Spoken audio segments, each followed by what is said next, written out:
रोज एक नई कहानी देखने के लिए चैनल को सब्सक्राइब करें और बेल आइकन दबाना ना भूलें। अनोखी एक अच्छे पढ़े लिखे घर की लड़की थी, जहां उसके घर में उसकी माँ सुनीता देवी और पिता विनोद रहा करते थे। उसके माँ बाप उसको कभी भी किसी भी चीज के लिए मना नहीं करते थे। अनोखी को बचपन से ही टैटू बनवाने का बड़ा शौक था। जब भी उसका मन करता वो टैटू बनवा लिया करती थी, कभी हाथ पर तो कभी गर्दन पर। वो हमेशा से ही पढ़ाई पूरी होने के बाद एक टैटू आर्टिस्ट बनना चाहती थी। ऐसे ही एक दिन, माँ, अब मेरी पढ़ाई पूरी हो गई है, तो क्या अब मैं टैटू आर्टिस्ट बनने की तैयारी कर सकती हूँ? कर लेना, पर शादी के बाद। हमने तेरे लिए एक बहुत अच्छा लड़का देखा है, बिल्कुल तेरी पसंद का। ऐसे ही अनोखी के लिए एक विक्रम नाम के लड़के का रिश्ता आता है।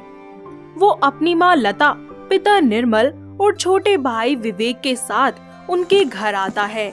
विक्रम और उसके घर वालों को अनोखी देखते ही पसंद आ जाती है और थोड़ी देर के लिए विक्रम और अनोखी को बात करने के लिए उन्हें अकेला छोड़ दिया जाता है, जहां अनोखी विक्रम से बोलती है, विक्रम जी, मुझे टैटू बहुत पसंद है और मैं आगे चलकर एक टैटू आर्टिस्ट बनना चाहती हूँ। अगर आपको कोई दिक्कत ना हो तो। वो तो मुझे दिख ही रहा है कि आपको टैटू बनाने का कितना शौक है। थैंक यू, आप बहुत अच्छे हैं। अरे कोई बात नहीं अनोखी जी, वैसे भी हम ओपन माइंडेड लोग हैं, सो थैंक यू मत बोलो। दोनों एक दूसरे को पसंद कर लेते हैं और कुछ ही दिनों बाद परिवार वाले उन दोनों की शादी करवा देते हैं। अनोखी अपने ससुराल की सारी जिम्मेदारियां बहुत ही अच्छे से संभाल लेती है, पर उसका टैटू बनवाने का शौक कम ही नहीं होता।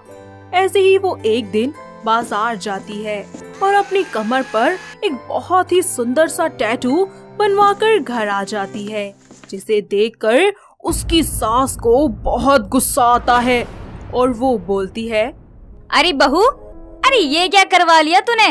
अरे तुझे चित्रकारी का इतना ही शौक है क्या, जो खुद पर ही चित्रकारी कर ली तूने? अरे माँ जी, आप नहीं समझेंगी, ये मेरा प्यार है, प्यार। आय हाय, अरे ज्वालामुखी की तरह क्यों फूटे जा रही है? अरे जो ठीक लगे वो कर तू। ऐसे ही वक्त बीतता जाता है। देखते ही देखते अनोखी अपने पूरे बदन पर तरह तरह के टैटू बनवा लेती है, जिसे देखकर लता का पारा हाई हो जाता है। अरे कलमुही, जरा भी शर्म नहीं आती क्या तुझे? अरे क्या करवा लिया तूने? अगर कोई देखेगा तो क्या कहेगा, बता? क्या बात है माँ जी, क्यों इतना चिल्ला रही हैं? क्या हो गया, बताऊं अभी तुझे? अरे ये सब क्या है? और कोई जगह बची है शरीर में तो वहाँ भी टैटू बनवा ले। नालायक कहीं की, चलती फिरती चित्रकला बन गई है एकदम। प्लीज माँ जी, मैंने आपको कहा था ना कि टैटू मेरा प्यार है और मैं जितने चाहे उतने बनवाऊंगी, और अगर आपने ज्यादा बोला ना तो मैं एक आधा आप पर भी छाप दूंगी। ओ मैडम जी, अब मुझे सिखाने चली हो क्या? अरे बेवकूफ लड़की, सुधर जा, तेरे अच्छे के लिए बोल रही हूँ। वक्त बीतता जाता है और दिन पर दिन अनोखी का टैटू लव बढ़ता ही जाता है और एक दिन वो गंजी हो जाती है और अपने सर पर भी टैटू बनवा लेती है, जिसे देखकर सभी घर वालों के होश उड़ जाते हैं और विक्रम गुस्से से तिलमिलाता हुआ बोलता है, अनोखी, क्या है ये? बाल कहाँ गए तुम्हारे? अरे इतना भी क्या पागलपन टैटू का, जो तुमने अपने सर के बाल तक नहीं छोड़े? अरे बेटा, ये जो तेरी बीवी है ना, अरे पगला गई है ये। लगता है इसके दिमाग का इलाज करवाना पड़ेगा। अरे इसकी तो सोचने समझने की शक्ति ही खो गई है। पागल हो गए हैं क्या आप दोनों, जो ऐसी बातें कर रहे हैं? जैसे मैंने किसी का खून कर दिया हो। अरे टैटू ही तो बनवाया है, और कुछ तो नहीं किया। देखो, मैंने कभी तुम्हें किसी चीज के लिए नहीं रोका, पर आज जो भी तुमने किया यह मुझे बिल्कुल भी पसंद नहीं आया। मैंने तुम्हारे सपनों को पूरा करने के लिए तुम्हारा साथ दिया था, इसलिए नहीं कि तुम खुद का ये हाल बना लो। बस कीजिए विक्रम जी, कहीं ऐसा ना हो कि मैं आपको कुछ ज्यादा ही बोल दूं। मेरी बात कान खोल कर सुन लो, अगर आज के बाद तुमने एक भी टैटू बनाया तो मुझसे बुरा कोई नहीं होगा अनोखी। हाँ सही कह रहा है विक्रम। अरे ये तो चलती फिरती चित्र की किताब बन गई है। ऐसे ही वक्त बीतता जाता है और अनोखी अपनी बेइज्जती का बदला लेने के लिए अपनी सास और पति के खाने में नींद की दवाई मिला देती है ताकि वो दोनों सो जाएं और वो अपना काम आसानी से और आराम से कर सके। दोनों के सोने के बाद अनोखी उन दोनों को गंजा कर देती है और दोनों के सर पर भी टैटू बना देती है। सुबह जब लता और विक्रम खुद को देखते हैं तो पूरे घर में भूकंप आ जाता है।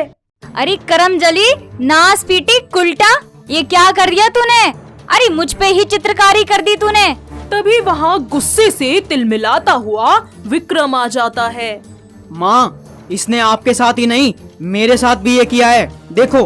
अरे नास पीटी, तेरे हाथ नहीं कांपे क्या ये सब करते हुए? अरे अपना बेड़ा तो गर्क किया ही, साथ में मेरा भी कर डाला। अब मैं तुम्हें एक पल भी अपने घर में बर्दाश्त नहीं कर सकता। निकल जाओ मेरे घर से, अभी की अभी। तो निकाल दो ना, किसने रोका है? मुझे भी कोई शौक नहीं आप जैसे लोगों के साथ रहने का, जो मेरे ही शौक के दुश्मन बने बैठे हैं। विक्रम जैसे ही अनोखी को हाथ पकड़कर घर से बाहर निकाल रहा होता है, तभी वो बेहोश होकर जमीन पर गिर जाती है और उसकी नाक से खून बहने लगता है। ये सब देखकर विक्रम जल्दी से अनोखी को डॉक्टर के पास ले जाता है, जहां उसके बहुत सारे टेस्ट किए जाते हैं और पता चलता है कि जरूरत से ज्यादा टैटू बनवाने की वजह से अनोखी को फर्स्ट स्टेज कैंसर हो गया है। ये बात सुनकर लता और विक्रम के पैरों तले जमीन खिसक जाती है। विक्रम डॉक्टर से पूछता है, डॉक्टर, इसका कोई इलाज तो होगा? मेरी बीवी ठीक तो हो जाएगी ना? हाँ हाँ बिल्कुल, अभी अनोखी जी का कैंसर फर्स्ट स्टेज पर है। अगर आप अभी अपनी वाइफ का सही से इलाज करवाते हो तो वो जल्द ही ठीक हो जाएंगी। विक्रम सबसे पहले अनोखी को उसकी बीमारी के बारे में बताता है और टैटू ना बनवाकर इलाज करवाने के लिए उसे समझाता है। अनोखी विक्रम की बात अच्छे से समझ जाती है और इलाज के लिए मान जाती है। वहीं इलाज के दौरान लता अनोखी की खूब सेवा करती है, जिसे देखकर अनोखी रोते हुए अपनी सास लता से बोलती है, माँ जी, मुझे माफ कर दीजिए, मुझसे भूल हो गई। मुझे इस उम्र में आपकी सेवा करनी चाहिए थी और मैंने अपनी नादानियों के चलते आप सबको इतनी मुसीबत में डाल दिया और आप सबको ये दिन देखना पड़ा। आई एम सॉरी माँ जी। अनोखी को अपनी गलतियों का बहुत पछतावा होता है और वो सभी से माफी मांगती है और घर में सब लोग उसको माफ कर देते हैं। कुछ ही दिनों में अनोखी बिल्कुल ठीक हो जाती है। ठीक होने के बाद वो शरीर पे बने अपने सारे टैटूज को रिमूव करवा देती है और अपने घर वालों से वादा करती है कि वो आगे से ऐसा कुछ नहीं करेगी। जिसके बाद सब कुछ बिल्कुल ठीक हो जाता है और फिर सभी लोग एक साथ खुशी खुशी रहना शुरू कर देते हैं। तो दोस्तों, कैसे लगी आपको हमारी ये टैटू वाली बहू की कहानी? क्या आपके घर के आसपास भी है कोई ऐसी बहू जिसे टैटू बनवाने का इतना ज्यादा शौक हो? अगर हाँ, तो उसे ये वीडियो दिखाइए और हमें कमेंट करके बताइए। दोस्तों, अगर आपको ये कहानी पसंद आई तो इसे लाइक करें, शेयर करें और कमेंट करके बताएं कि कहानी में आपको सबसे अच्छा क्या लगा।